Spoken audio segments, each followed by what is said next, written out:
Hello, and welcome to my well, I'm going to show off my Redpower Logic computer, Minecraft computer, obviously. So go over here. I did all this using a Minecraft mod called Redpower 2. It adds all the wires and the logic gates and everything, pretty much everything you see here, except for the wool, of course. Um, It works on the same principle as your computer that you're watching this on, and like a vanilla Redstone Minecraft Redstone computer, but the Redpower makes the wiring and the logic gates and just everything so much easier. It's really cool. So why don't we get started? And I'll show you how it works, how I built it, a little bit of how I built it, and then yeah, yeah. So in the first part, obviously everything is color coded. The first thing I built was this white part. This is the part of the ALU, the arithmetic logic unit. These two towers add. That's all they do. They're addition towers. Each one, the two are identical. By the way, they're identical. They're exactly the same. Each one adds together two numbers, 8 bits each one. So what I did was I wanted an 8-bit computer, so I designed this circuit in this style, and then I built it up 8 tall, and then decided that, you know what, I really want a 16-bit computer, so I copied the whole thing over here in a second tower, and that's not the best way to do it, and I'm going to be redoing it soon, actually. Probably might even make a tutorial on it if people want to see that. Um, but anyway, the way that these ones work is that these wires here, this one and this one, these are the input wires. So this wire carries 16 signals, 16 bits on-off wires. And let's see, this one carries the first half of the two numbers. So it would carry white through light gray of the first number, and then white through light gray of the second number, or dark gray through dark gray of the first and second numbers. So here, let me just actually come down here. White here represents the first digit of the first number, and gray represents the first digit of the second number. And this is an AND gate, and that's an XOR. So the white one here will be on if one of these is on, but the gray one will be on if they're both on. So the white represents 1, and gray represents 2, which of course you can't have 2. So it really represents a carry. You need to carry over to the next one. This line here handles the carryover. So it comes in from the black wire in this case. And so there's 4 in there to handle every possible combination of those two values and this value. And so what you get from here is either white, meaning the answer is on, gray, or gray, meaning the answer is 2, so you need to carry it over up through here. This one carries the carry into the second row. And then obviously if it's 0, if the answer is 0, they're both off, or they're all off actually, all 3 possible inputs are off, and then nothing happens and nothing even gets to here. Okay? So then the carry from this one comes up to here, where those 2 digits come in, and this one comes in too, and then all the way up to the top here. The black carries into here, which then comes down and then goes into this one, which handles the second half of the numbers. So these ones, that one handles the first half, the other one handles the second half. So it handles light gray through black, which are rewired to be the same pattern. So, the orange here is both, most of it here, down these three layers, are encoders and decoders to translate the system that the adding towers use to the system the rest of the computer uses, and I'll explain that in a little bit. Actually, no, I'll explain that right now. Because like I said, those ones only carry, each one of these inputs only carries half the half of two numbers, whereas the rest of it, this wire carries one 16-bit number. So the red wire, the inputs come in here. This is the second number on the bottom here. You see this white wire carries one number on 16 bits of one number, are then translated into two different cables, light green and dark green. And then the second number above does the same thing. White line comes in as one cable, but then goes out as two cables, light green and dark green. And then the light green comes together to form the input here, and the dark green comes together to form the input for here. It's kind of complicated, and it's definitely not the best way to do it. Again, I had built this and then decided to change things afterwards. But anyway, it still works. And then the output are in these ones. These ones are the output. And again, the middle ones are just the carry. So the output comes down and then has to be re-encoded. Or decoded, I guess. The green and light green have to come back together to form one bundle again, one number, the answer, which then comes out here. Now, this orange part on top here, this is the registry. These two things right here, you can see this, read the sign, second number, first number. These are these buses, or these are registers. They store the data. So each one of these is storing, those lights represent a number. I think this one is a 3, and this one is a 5. So what you would do is you put a number from somewhere into this one, and then you put a different number into this one, and then you tell it to either add or subtract.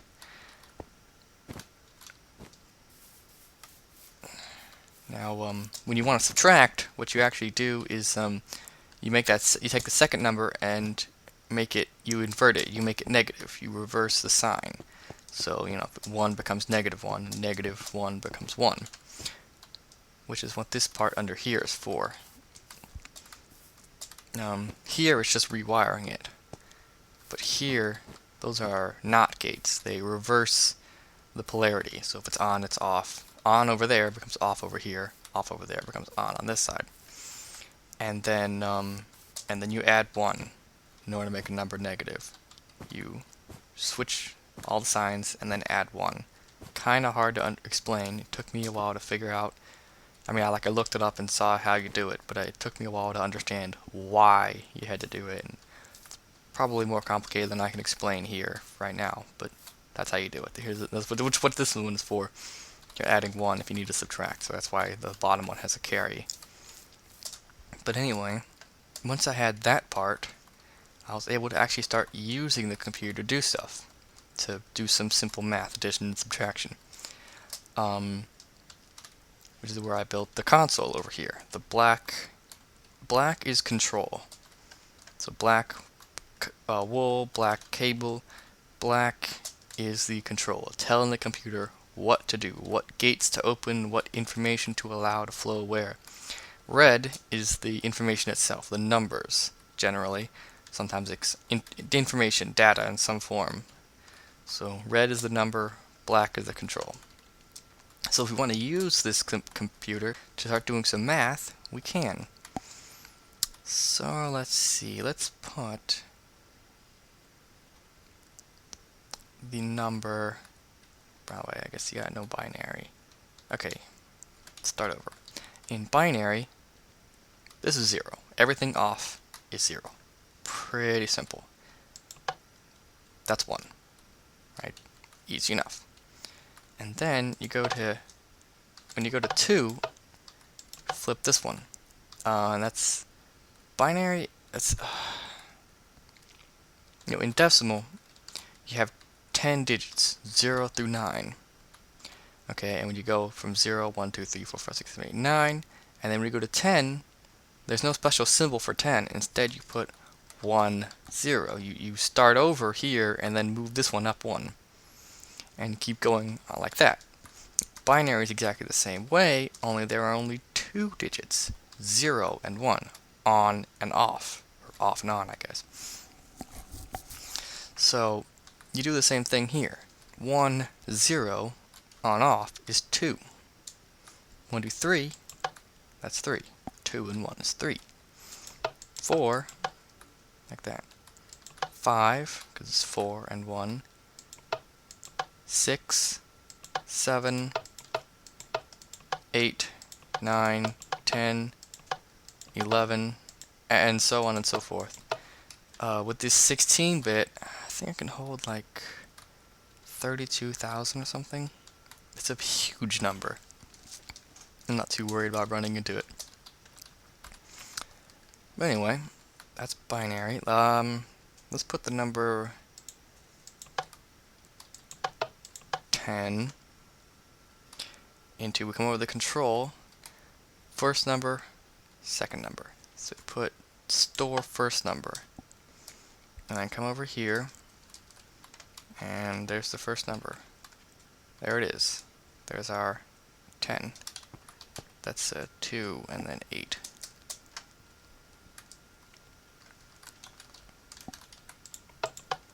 Turn that off. And then say 10 and let's do 6. Yeah, 10 and 6. Maybe come over here, store a second number.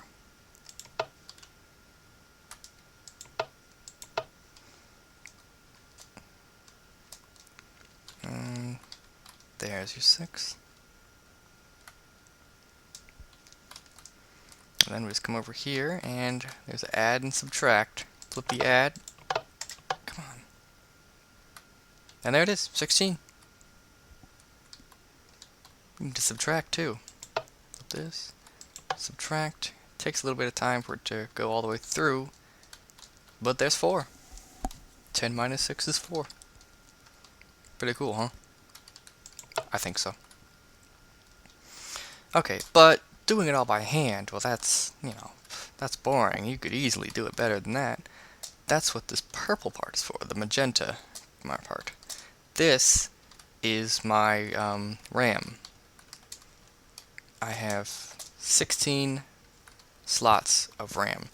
And you'll notice this design here looks exactly like that, the registry.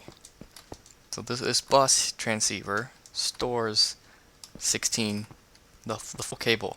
If you want to learn how to use a lot of the Redpower logic and stuff, you're going to have to look that up on the integrated circuit. What's it called? Integrated circuits?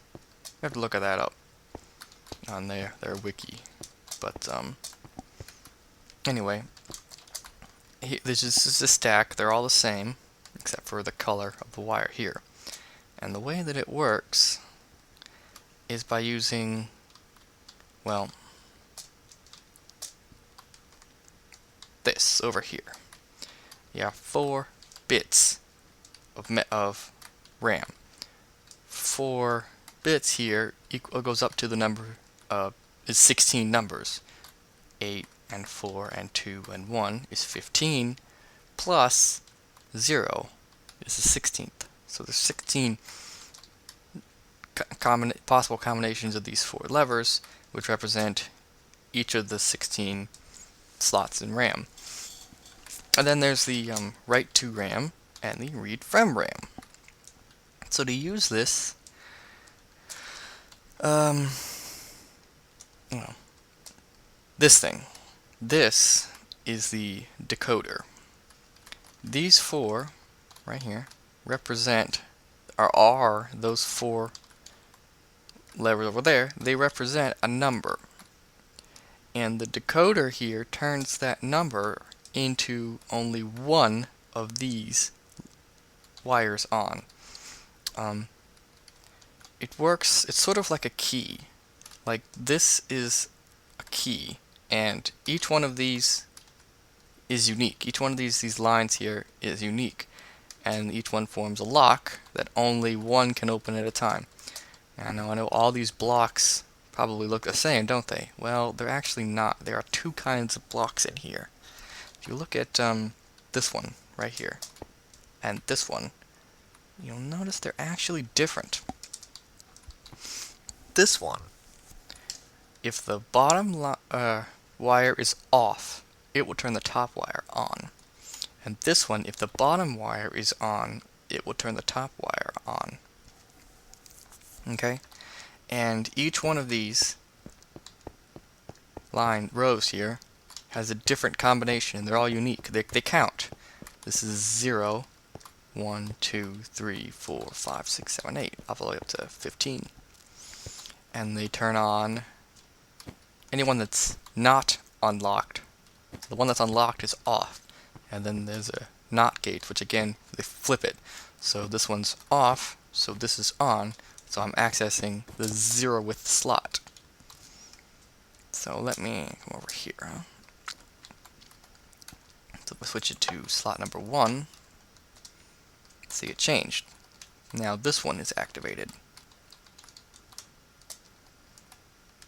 Come over here, slot 2, and it's that one, the third one. Number 3 is the 4th one, and so on and so forth until we get to 15. This is the very last one. So these 4 represent a number that then turned into a single signal to represent only one slot in RAM that can then be written to or read from. So let's use that. Let's access the last slot, slot 15, and let's put a number in there. Let's see. Let's put the number 5, 4 and 1. Let's just write to RAM. Come up here. And there it is. 5. Come down here. Here's the black wire, again, carrying the control. The red wire carries the number, and this magenta wire carries the key that's been decoded from the black wire. Comes along here. Blue, okay, blue is on, that's writing, and purple is reading. So only one of these can be opened at a time. So here the red wire comes in and goes up in the middle here, carrying the information in or out, depending whether you're reading or writing. And then the magenta comes along, and the purple and the blue here make sure that only one of these is active at a time. So the signal can only go up one of these. This one for writing and this one for reading. So come up to the top here. The number comes in, and this one says, okay, you are allowed to come in and stay here. And if I wanted to read from it, this one would come on and allow the number to go out and down. So we've written the number 5 into the 15th slot. Now let's turn off write, very important. Give it a little bit of time. Let's go one slot lower. It's slot 14. And let's write the number 3. Right. And now you can see that this is selecting the 14th slot. Come up here, and there it is, number 3. Come back and stop writing. If you change the signal while it's in write mode, first of all, weird things can happen. Second of all, it's supposed to change, so you don't want to do that. Okay, so that's cool. We can save, and then, okay, let's read now. Let's read from RAM. From the 15th slot, and there's the 5. There's the 5 we put in there. In the 15th slot. And again, it's doing, the same thing. It's decoding it there, and then this time, this one is coming on and allowing this number here to leave and go down, and then come out and turn on these lights.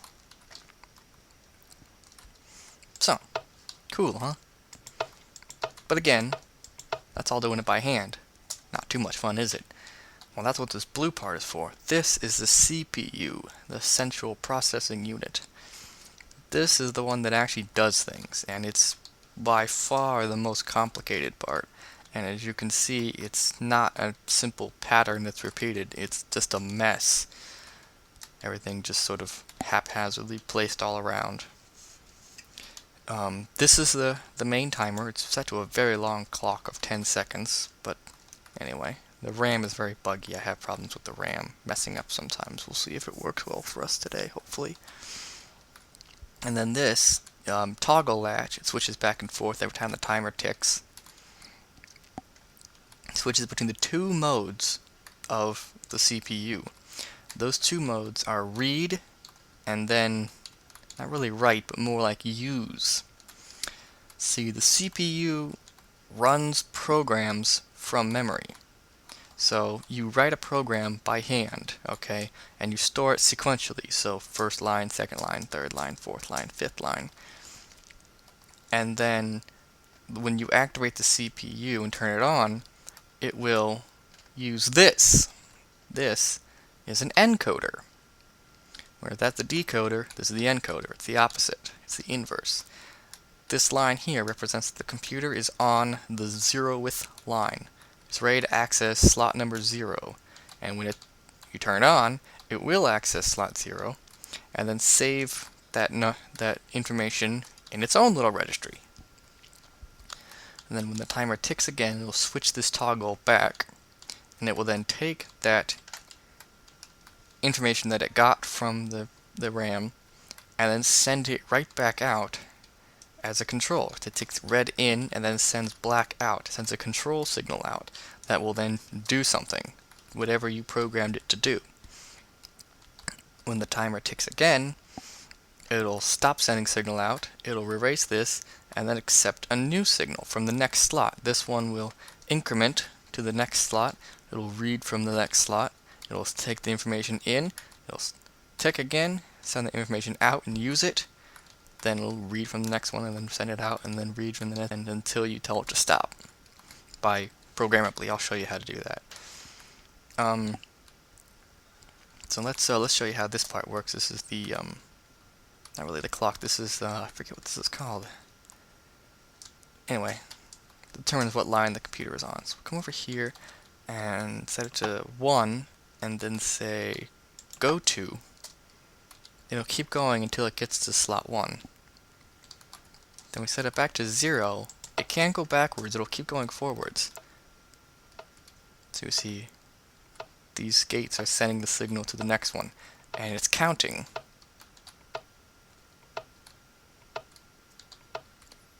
$15 and then 0, and then it'll stop. So we can write a program now and then use it to do simple math mostly. There's no peripherals hooked up. It can't actually do anything, although you could in theory. Okay, so we already put numbers in the top 2 slots, right? Let's tell the computer to add those 2 numbers and then save it in the 3rd slot. So what we want to do is tell it, when you write out the program, you write it over here with the numbers and then save it to the RAM using the black. So we need to tell it to, from the last slot, read and store in slot 1. And then we want to tell it, very important, to keep this one on. That's the run command. The computer will keep running as long as this light is on.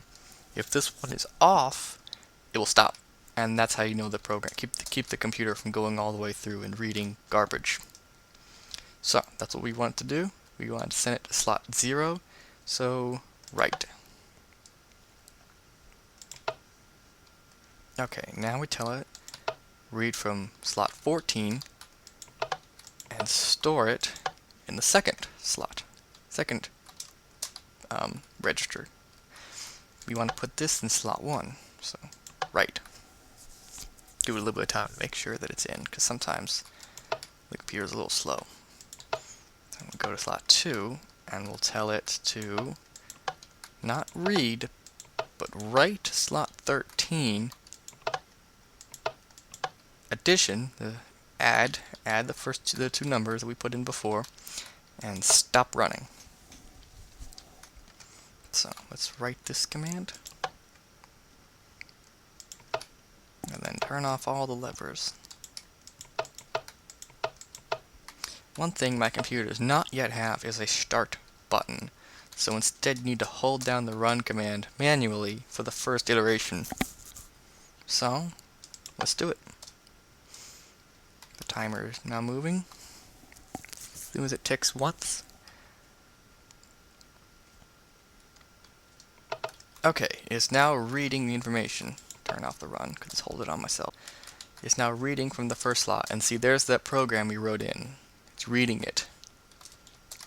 And then it ticks again. Did it just do it? Yes, and now it's using that command.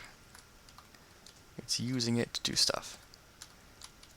Now it's reading the next line.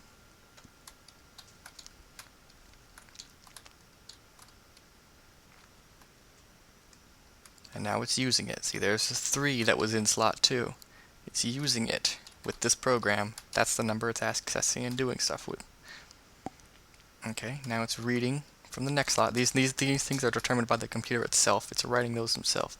And it's reading the third line. And now it's using the third line. And there it is. There's the number 8. And since the run command is no longer on, it stopped. So if we fly up here to this slot, okay, there's something buggy with that.